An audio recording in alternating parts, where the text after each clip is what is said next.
नमस्कार मंडळी, आज आहे 26 जानेवारी, आपला प्रजासत्ताक दिन. आणि आजच्या सकाळचा अनुभव तुमच्यासोबत शेअर करणार आहे.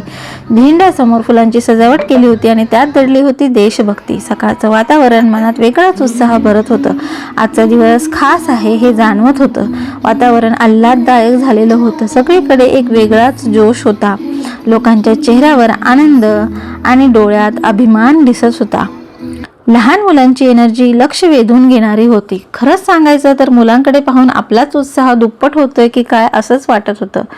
बॅकग्राऊंडमध्ये देशभक्तीपर गीतं सुरू होती आणि त्या गाण्यांमुळे वातावरण कसं भारावून गेलं होतं. हळूहळू सगळ्या मुलांना झेंड्यासमोर उभं करण्यात आलं आणि त्यांच्या मागे आम्ही सर्व उभे राहिलो. ती मुलं खास तयारीने आली होती.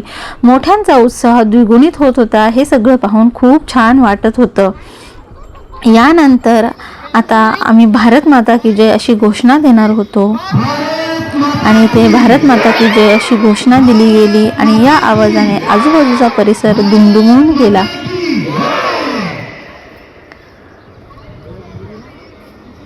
खरंच हे वातावरण सगळं उत्साहाने भरलेलं होतं. त्यानंतर झेंडा फडकवण्यात आला आणि पुन्हा टाळ्यांचा कडकडाट झाला. त्या क्षणी अंगावरती शहारे आले. मग राष्ट्रगीत झालं. यानंतर पुन्हा एकदा भारत माता की जय असं म्हणताच परिसर दुमदुमून गेला.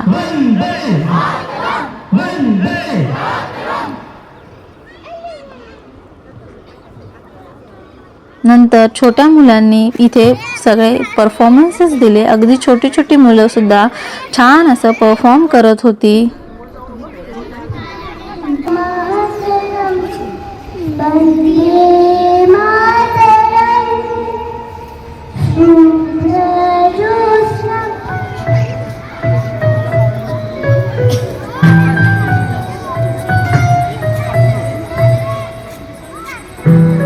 इतक्या लहान वयात त्यांच्यातला आत्मविश्वास पाहून खूप छान वाटलं. उद्याचं भविष्य हीच मुलं घडवणार आहेत. भारताचं भविष्य होती. त्यानंतर सोसायटी वेलबिंगसाठी सत्यनारायण पूजा आयोजित केली गेली होती.